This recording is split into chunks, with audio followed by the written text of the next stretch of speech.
Hello everyone, আসসালামু আলাইকুম। আশা করছি সবাই অনেক ভালো আছেন। আজকে আমি অ্যাডজেক্টিভ নিয়ে আলোচনা করব।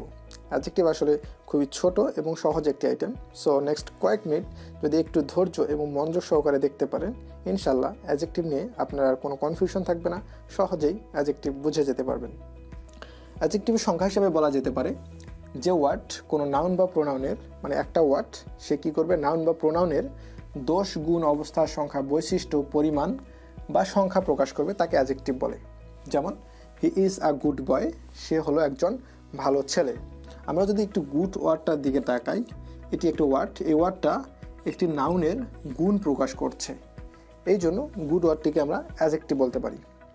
সেখানে যদি ব্যাড হতো তাহলে এই ওয়ার্ডটা একটি নাউনের দোষ প্রকাশ করত, অর্থাৎ এই কোনো ওয়ার্ড যদি নাউনের দোষ গুণ প্রকাশ করে সেটি অ্যাডজেক্টিভ। আবার কোনো প্রোনাউনের দোষ গুণ অবস্থা ইত্যাদি প্রকাশ করলেও কিন্তু সেটি অ্যাডজেক্টিভ হবে। যেমন হি ইজ সিক, সে হলো সিক মানে হচ্ছে অসুস্থ। তার অবস্থা কেমন? তার অবস্থা হচ্ছে যে সে অসুস্থ, অর্থাৎ একটি প্রোনাউনের কি করছে, প্রোনাউনের অবস্থা প্রকাশ করছে, এটিও কিন্তু এখানে adjective. So sick adjective, good হলো আমাদের অ্যাডজেক্টিভ। খুবই সহজ একটা ওয়ার্ড যে কী করবে, নাউন বা প্রোনাউনের যে কোনো একটির এই গুণগুলো প্রকাশ করবে, দোষ, গুণ, অবস্থা, সংখ্যা, পরিমাপ ইত্যাদি। এবার আমরা দেখে আসি অ্যাডজেক্টিভ কত প্রকার। অ্যাডজেক্টিভ প্রধানত হচ্ছে 4 প্রকার: adjective of quality, quantity, numeral adjective, আবার pronominal adjective. Okay, let's start with the adjective of quality. 4টা জিনিস বোঝালে আমরা অ্যাডজেক্টিভ অফ কোয়ালিটি বলতে পারবো সেটি হচ্ছে কোনো কিছু দোষ, গুণ, অবস্থা কিংবা বৈশিষ্ট্য বোঝালে এটি অ্যাডজেক্টিভ অফ কোয়ালিটি। যেমন he is a good boy, good আমরা জানি একটা গুণ প্রকাশ করে, সো এই গুড ওয়ার্ডটি হচ্ছে অ্যাডজেক্টিভ অফ কোয়ালিটি। ব্যাড হলে আমাদের দোষ প্রকাশ করতো। আবার হি ইজ সিক, তার অবস্থা কেমন, এই যে একটা অবস্থার কথা বোঝানো হচ্ছে, এটি হচ্ছে অ্যাডজেক্টিভ অফ কোয়ালিটি। এরপর রহমান ইজ এ রিচ হচ্ছে একটি গুণ প্রকাশ করে। কাইন্ড পারসন মানে হচ্ছে উদার মনের মানুষ, একটি বৈশিষ্ট্য প্রকাশ করে। অর্থাৎ এই 4টি জিনিস প্রকাশ করলে সেটিকে আমরা বলবো অ্যাডজেক্টিভ অফ কোয়ালিটি। খুবই সহজ। And then adjective of quantity. Quantity মানে আমরা জানি পরিমাপ। কোনো কিছু পরিমাপ যখন প্রকাশ করা হবে যেই অ্যাডজেক্টিভ দ্বারা, সেটি হচ্ছে অ্যাডজেক্টিভ অফ কোয়ান্টিটি। যেমন এগুলো শুধুমাত্র নন কাউন্ট নাউনের ক্ষেত্রে ব্যবহার করা হয়। যেমন নন কাউন্ট নাউন মানে আমরা যেগুলোকে গুনতে পারি না, যেমন ওয়াটার একটি নন কাউন্ট নাউন। এই ওয়াটারের সামনে যদি এরকম বসে মাছ ওয়াটার, লিটল ওয়াটার, তখন এই যে মাছ ওয়ার্ডটি আমাদের অ্যাডজেক্টিভ অফ কোয়ান্টিটি বলা হবে।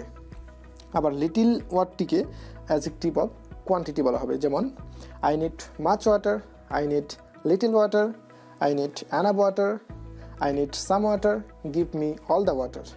অর্থাৎ এই যে আমাদের ওয়ার্ডগুলো রয়েছে পরিমাণবাচক, এই পরিমাণবাচক ওয়ার্ডগুলোকে আমরা বলছি অ্যাডজেক্টিভ অফ কোয়ান্টিটি। এগুলো নন কাউন্ট নাউনের পূর্বে বসে। এরপর নিউমারাল অ্যাডজেক্টিভ। নিউমারাল অ্যাডজেক্টিভ নামটি দেখে আমরা বুঝতে পারি নাম্বার জাতীয় কোনো জিনিস বোঝাবে, অর্থাৎ 1 2 3 4 ফার্স্ট, সেকেন্ড, থার্ড এগুলো বোঝালে আমরা সেটিকে নিউমারাল অ্যাডজেক্টিভ বলতে পারি।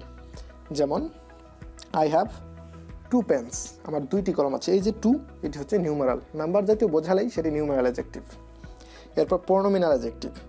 প্রোনোমিনাল অ্যাডজেক্টিভ বোঝার আগে আমি একটু নাউন অ্যাডজেক্টিভ বোঝাতে চাই। দুটি নাউন যদি পাশাপাশি বসে তবে প্রথম নাউনটিকে আমাদের নাউন অ্যাডজেক্টিভ বলা হয়। এখানে 2টি নাউন আছে, একটি বাস, একটি ড্রাইভার। এই যখন 2টি নাউন একসাথে বসছে, এই যে প্রথম নাউনটি আছে সেটিকে আমাদের নাউন অ্যাডজেক্টিভ হিসাবে গণ্য করা হয়, অর্থাৎ প্রথমটি অ্যাডজেক্টিভ হয়ে যায়। সেরকম যদি একটি নাউনের পূর্বে সামনে একটি নাউন না বসে প্রোনাউন বসে, সেই প্রোনাউনটাকে প্রোনোমিনাল অ্যাডজেক্টিভ হয়ে যায় বলা হয়, অর্থাৎ সেটি আর প্রোনাউন থাকে না, সেটি অ্যাডজেক্টিভ হয়ে যায়। যেমন পেন হচ্ছে একটি নাউন, এর পূর্বে একটি প্রোনাউন আছে, এই প্রোনাউনটি এখন আর প্রোনাউন থাকবে না, সেটি প্রোনোমিনাল অ্যাডজেক্টিভ হয়ে যাবে। সেম ওয়েতে হুইচ বুক একটি নাউন, নাউনের পূর্বে একটি প্রোনাউন আছে, এটি এখন আর প্রোনাউন থাকবে না, এটি প্রোনোমিনাল অ্যাডজেক্টিভ অর্থাৎ অ্যাডজেক্টিভ হয়ে যাবে। মাই সিস্টার হচ্ছে একটি নাউন, এর পূর্বে একটি প্রোনাউন আছে, অর্থাৎ মাইটি হচ্ছে প্রোনোমিনাল অ্যাডজেক্টিভ। নাউনের পূর্বে নাউন থাকলে এটা কি প্রথমটি কি নাউন অ্যাডজেক্টিভ বলা হয়, নাউনের পূর্বে প্রোনাউন থাকলে এটিকে প্রোনোমিনাল অ্যাডজেক্টিভ বলা হয়। পুরো জিনিসটাকে যদি আমি আবার ব্রিফ করি, কোয়ালিটি 4টা জিনিস বোঝালে আমরা কোয়ালিটি বুঝতে পারবো: দোষ, গুণ, অবস্থা, বৈশিষ্ট্য। কোয়ান্টিটি যেগুলো দ্বারা পরিমাপ বোঝাবে, নন কাউন্ট নাউনের পূর্বে বসবে। নিউমারাল অ্যাডজেক্টিভ সংখ্যা বোঝাবে, 1 2 3 ফার্স্ট, সেকেন্ড, থার্ড ইত্যাদি।